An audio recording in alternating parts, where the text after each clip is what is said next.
Hello, I'm Lily, and I'm 30 years old. I lost my parents when I was very young. They died in a car crash, and since they didn't have any family who could take care of me, I was sent to an orphanage.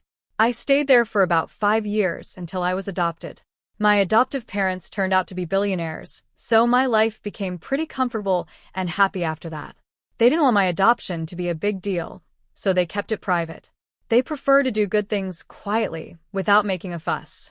When I grew up and got my own place, my adoptive parents decided to travel around Europe to find new business opportunities. It was around that time I met Larry, my now ex-husband. We met in college and clicked right away. After a few conversations, I started liking Larry even more. He was a cheerful, kind guy who made me feel comfortable. Our dates soon turned into a serious relationship. We had what felt like the perfect relationship, except for one issue. Larry's family didn't like me. The first time I met them was after Larry and I had graduated from college. He waited until we both had good, stable jobs before introducing me to his parents.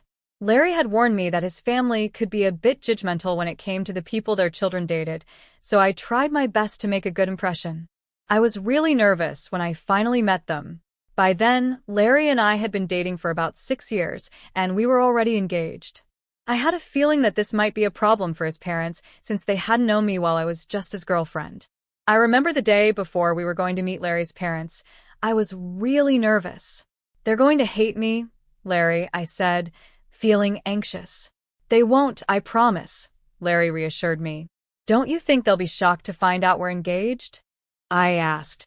"Well, yeah, but I don't think it will be that big of a deal," he said. "Are you serious? You were worried about introducing me to them, because you know how judgmental they can be. And now you think telling them I'm your fiancé won't make it worse?" I asked, feeling doubtful. "Look, even if they do judge, does it really matter?" "It doesn't to me, but I don't know about you. You always seem so careful around them," Larry said. "I promise it won't change anything for me, Lily," he added. "All right, if you say so. But maybe we shouldn't tell them we're engaged right away. Maybe we can wait a month or so," I suggested. "If that makes you feel better, I'm okay with it," Larry said. "I don't mind either way. Let's keep it a secret for now, just to be safe." "I want them to like me," I said. "You have nothing to worry about. I'll be with you no matter what," he said, holding my hand. "Thanks, Larry," I replied. I had been so nervous because every time I suggested he tell his parents about me, he would get worried, saying they might not accept me. By then, I started to understand why. Larry's family was wealthy and liked to live a luxurious life. They wanted the same for their children and expected them to date people who were equally rich, or even richer. I didn't live up to their standards back then. I hadn't told Larry much about my background because I didn't think it was important. Besides, when I realized why he was hesitant about introducing me, I felt it was better not to mention who my father was. I wanted them to like me for who I was, not for my money. I naively thought they would accept me for myself, but I was so wrong. We decided to meet Larry's parents at a fancy restaurant. As we walked in, Larry held my hand tightly. I wore my engagement ring on a necklace instead of on my finger, just to keep things quiet. I wanted to keep the ring with me, without anyone noticing it. When we got to our table, Larry's parents already looked upset. Larry had warned me about this because they were very strict about being on time, and we were 5 minutes late. It felt like we were off to a bad start right away. His parents gave me a quick look, then frowned as if they were disgusted. They ignored me for a while and only talked to Larry. I felt so small and invisible sitting there. The more they ignored me, the stronger the urge to leave grew. I kept my head down until Larry finally tried to include me. "Mom, Dad, you can't just keep talking to me like this. This is my wonderful girlfriend, Lily," Larry said, trying to break the ice. "Oh, hello. It's a pleasure to meet both of you," I said politely. "Hi." "I wish I could say the same," Larry's mom replied coldly. "Mom, what?" Larry asked, surprised. "I'm just telling the truth," she said sharply. Then Larry's dad spoke up. "So, Lily, I heard you and Larry met in college, right?" he asked. "Yes, we did. We shared some classes together," I said. "And how did you manage to attend that college?" "From what I know, it's expensive and not easy to get into," he said, clearly skeptical. Dad, that's enough, Larry interrupted. Larry, don't speak to your father that way. It's a valid question, his mom said firmly. Lily, please answer him. Well, I got a full scholarship, I explained. I'm very grateful because I got to learn a lot and, of course, I met Larry, which has been one of the best things that happened to me. Of course, it's one of the best things that happened to you. He's rich, and you need that kind of money. At least you have some brains because you're not that good-looking, his mom said harshly. That's enough. We're leaving. Come on, Lily, Larry said, grabbing my hand. We walked out, and I was in shock at how his parents treated me. I couldn't believe people could be so openly cruel, right to my face. I was too stunned to even react. The car ride home was completely silent. Larry was fuming, and I just stared out the window, trying to make sense of what had happened. When we got home, Larry made sure to ask if I was okay, but honestly, I didn't even know how to feel. I dressed up nicely and made sure to sit properly. I didn't order anything expensive, trying my best to make a good impression. But somehow, without me even saying much, Amy and Adam had already decided what they thought of me. Larry didn't talk to his parents for a while after that. They texted him, saying we were disrespectful for walking out during lunch. Larry didn't reply until a month later, when he told them we were engaged. They weren't happy, but Larry warned them that he would cut off contact if they said or did anything against me. They offered to pay for our wedding, but only if they got to make all the decisions. Of course, neither Larry nor I liked that idea, so we chose to elope instead. My parents, who were in Europe at the time, knew about our decision. They were just happy that I was happy and even sent Larry and me a gift. Larry was a bit surprised when they sent us a very expensive painting, but I just said they had the money to do that, so it wasn't a big deal. After we got married, we met Amy and Adam again at a party they hosted. They invited us to celebrate their anniversary. Honestly, I was happy they invited me, even though I knew they didn't like me. But when we got there, I was ignored by everyone. If you think being ignored by 3 people is bad, imagine being ignored by about 40 people. It was much worse. I stayed close to Larry the whole night, but nobody talked to me. Whenever I tried to start a conversation, people would look me up and down and then walk away, or they would just keep talking to Larry like I hadn't said anything. By the end of the night, I was in tears. I felt humiliated and disgusted by how everyone treated me. Near the end of the party, the guests asked Amy and Adam to give a speech. I was tired and ready to leave, but I stayed to listen. In their speech, they began by saying how grateful they were to have almost everyone in the room in their lives. That was the first jab they took at me, and they kept making more throughout the speech. The guests laughed along with them, and at some point, I couldn't take it anymore. I stood up, left the room, ordered a lift, and went home. I cried the whole way home and kept crying until Larry got back. When he walked in, he looked upset and angry. "Why did you walk out like that? Do you know how embarrassing that was for me?" he said. "What? What are you talking about?" I asked, confused. "Don't play dumb, Lily."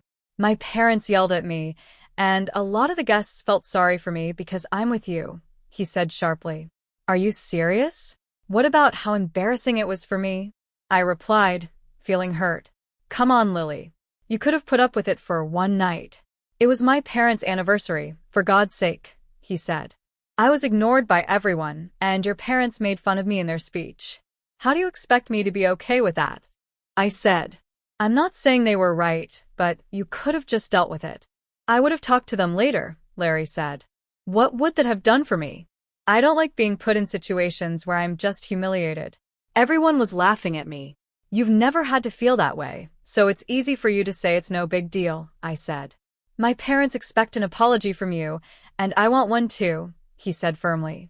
"I'm not doing that unless they apologize to me first," I said. "I don't see why you need an apology. I've always stood up for you, so why is this different?" he asked. "It's different because this time they embarrassed me, your wife, in front of everyone. Maybe my parents were right about you," he said coldly. "Maybe your parents were right about me too," I said quietly. With that, Larry went to sleep in the guest bedroom. I couldn't understand why he had suddenly changed. It was always Larry who stood up for me, even when his parents said awful things. For me to walk out should have shown him just how hurt I was, but He didn't seem to care. For the next week, Larry didn't talk to me. His parents also sent me nasty texts, calling me ungrateful and an embarrassment. I tried to speak to Larry, but he kept shutting me out. Finally, I decided to apologize to him and his parents, even though it felt humiliating. I was willing to do it because I loved Larry, and I didn't want this to be the end for us. After that, things only got worse for me. Larry's parents retired and started hosting family dinners every week. Larry was always invited, and the first time they had one, he brought me along.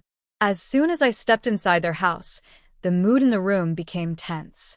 Amy was still getting ready, so she didn't see me right away, but Adam and Larry's siblings gave me awkward glances. No one spoke to me, and Larry left me standing alone while he chatted with his family. When Amy finally came downstairs and saw me, she rushed over, clearly furious. "What are you doing here?" she snapped. "Excuse me?" I said, taken aback. "No, I will not excuse you. What are you doing in my house?" she demanded. "Well, you invited us for dinner," I replied. Wrong. "I invited Larry." "This is a family dinner," she said sharply. "I'm Larry's wife, so I'm part of the family, aren't I?"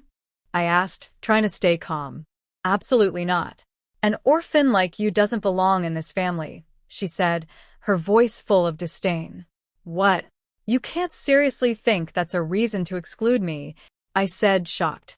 "We do background checks on our children's spouses. You are not in my son's league, not even close. I will never accept you here," she said coldly. Why? "You can't just judge me based on that," I said, feeling hurt. "You're ugly and poor. You'd never fit into our elite circles," she said. "Why are you being so shallow?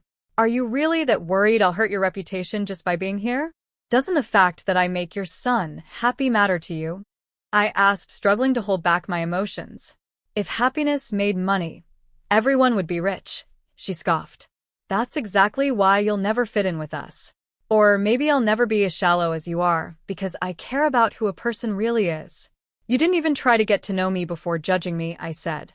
"Lily, that's enough," Larry interrupted, pulling out some cash. "Here, take this money and get yourself a lift." "Leave," he said, shoving the money into my hands. I stood there, stunned, looking at him as he turned back to his mother. She smirked at me, clearly satisfied. Tears filled my eyes as I turned and walked out. I cried the entire lift ride home. I couldn't understand why Larry had changed so much. Was this his way of making it up to his parents after what happened at the party? Whatever the reason, I felt hurt and angry. Larry was okay with his parents using my past against me, and instead of standing up for me like he always had, he was on their side. I wanted to shout and scream at him, but I knew that would only make things worse and prove them right about me. So I walked away, wondering what had gone wrong between us. I knew what I said was strong, but I didn't think I did anything wrong. I was just standing up for myself, and I did it calmly. After Larry got home, he went right back to not speaking to me. My heart was breaking, and I felt so alone. I knew he was expecting another apology from me, but I just couldn't do it. Like last time, Amy had insulted me in the worst way, and Larry was angry at me for it. I felt like he should be the one apologizing. For the next 3 weeks, Larry and I didn't talk. It was tough at first, but after a while, I got used to the silence. His family kept having their weekly dinners, and Larry would go alone while I stayed home. Honestly, I didn't mind being alone. One of those nights, my parents video called me. "Hey, honey," my dad said. "Hi, sweetie. How's it going?" my mom asked. "Hey, Dad." "Hey, Mom. Things aren't great," I admitted. Why? "What's wrong, sweetie? If you need help with anything, just let us know," Dad said. "I don't think it's something you guys can help with, but thanks," I said. "Where's Larry? Isn't he helping?" Mom asked. "That's the thing, he's part of the problem," I said, feeling frustrated. "Oh, sweetheart, can you tell us what's going on?" Mom asked. "Well, his parents are wealthy and very snobby," I explained. "Oh, I can't stand people like that," Dad said. Exactly. "They see me as a poor girl who will never be good enough for their fancy circles. They've gone out of their way to humiliate me every time I see them," I said. What? "That's awful," Mom said, sounding shocked. Yeah, and the last time I was at their house, Larry's mom called me an orphan as an insult, I said. That woman. How dare she call my precious child an orphan? I want to slap her. Mom said angrily. Do they not know about us? And what about Larry? What has he been doing through all this? I didn't tell them about you, because I knew they'd treat me differently if they knew. I wanted them to like me for who I am, not for my family's money. As for Larry, he's been siding with them. He thinks I was rude when I stood up for myself, I said, feeling the pain all over again. Honey, are you sure this is the man you want to be with? Dad asked gently. I love him a lot, but I don't want things to be this way. We haven't spoken for 3 weeks, and honestly, I'm okay with it, I said. All right, sweetie. I'll connect you with one of my friends over there. Don't worry about us not being able to help. We're here for you, Dad said reassuringly. I think we might be able to help you get a bit of sweet revenge, Mom said with a grin. Huh? What do you mean? I asked, confused. Your dad and I are coming to visit next week. We originally planned to take you and Larry on a vacation, but now we'll just take you instead. More fun for us, she said. Really? Oh my gosh, I'm so excited to finally see you both in person again, I exclaimed. It was the first time in a while that I felt truly happy. We kept talking for a while, and Dad started to tell me more about his plan to help me. He asked where Larry's family dinners were usually held. I told him that they alternated between their house and different restaurants. Conveniently, the week my parents were visiting, the dinner was scheduled to be at a restaurant. I needed to find out exactly where the dinner would be so I could let my parents know. Luckily, I had access to Larry's email on my phone, and if there was one thing I knew about Amy and Adam, it was that they loved emailing everyone every detail. It wasn't hard to get the location, and I passed it on to my parents. At the same time, Mom's lawyer friend contacted me, and we started the process of filing for divorce. When my parents arrived, they checked into a hotel, and I met them there. We had lunch together, and then they sent me off for a spa day, which they fully paid for because they thought I deserved some pampering. While I relaxed, they were getting ready to surprise my in-laws. My parents walked into the restaurant where Larry and his family were having their dinner. According to Dad, as they approached the table, Adam and Amy began to whisper when they recognized him. Mom later told me how the conversation went. Hello, my dad said with a big smile. Oh my gosh, Mr. Jeremy. What brings you here? Amy said, clearly surprised. Well, I happen to see some familiar faces, so I thought I'd drop by and maybe join you, Dad said casually. Familiar faces? Who are you talking about, Mr. Jeremy? Adam asked, confused. Well, I see Larry here, Dad said, glancing at him. Hello, sir. A pleasure to meet you. Your daughter has mentioned you a lot, Larry said, looking a bit nervous. But speaking of my daughter, where is she? Dad asked, raising an eyebrow. Your daughter? I'm afraid there's been a mistake. She's not here, Amy said, trying to keep her cool. But she should be, right? I'm sorry, Mr. Jeremy, but we didn't even know you had a daughter, Adam said, sounding confused. Of course I have a daughter, Dad said firmly. And she's married to Larry. What? I'm sorry, but I think you're mistaken, Amy said, looking confused. Yes, Larry's wife is named Lily, and she was an orphan. Yes, I know that, my dad said calmly. That's why we adopted her. Excuse me? You're her dad? Adam asked, shocked. Yes, I am. And from what I can see, Lily isn't here tonight. She's told me that there have been problems with her in-laws, and now I understand why. The problem is clearly you, my dad said firmly. No. The problem is that she kept this huge secret from us. Amy exclaimed. If we had known, we would have treated her better. She didn't want you to be nice to her just because of her background, my dad replied. Oh, well, Amy said, clearly flustered. Lily asked me to give something to Larry, my dad said, pulling out an envelope. He handed it to Larry, who opened it with shaking hands. It was the divorce papers. After that, my dad walked out of the restaurant without another word. It only took a few phone calls for things to start changing. My dad's contacts were powerful, and soon enough, many investors began pulling their money out of Adam's business. His company was quickly heading for disaster. It was strangely satisfying to watch their world crumble, the way they had looked down on me. Not long after, I started getting a flood of texts from Larry's family. Some were full of insults, calling me all kinds of nasty names. Others were begging me to talk to my dad and somehow undo what he had done. But it was too late for that. Thankfully, Larry didn't make a fuss about the divorce. He signed the papers without any trouble. It was over. After everything settled down, my parents and I went on a long vacation. It was exactly what I needed. I had the time of my life, relaxing and enjoying my parents' company. Slowly, I began to heal from everything that happened. Losing someone I thought was the love of my life was painful, but I learned something important. I had to stand up for myself, even when it was hard. I'm so grateful to my parents for everything they did for me. They showed me what real support and love look like, and I'm excited to see what new adventures life will bring.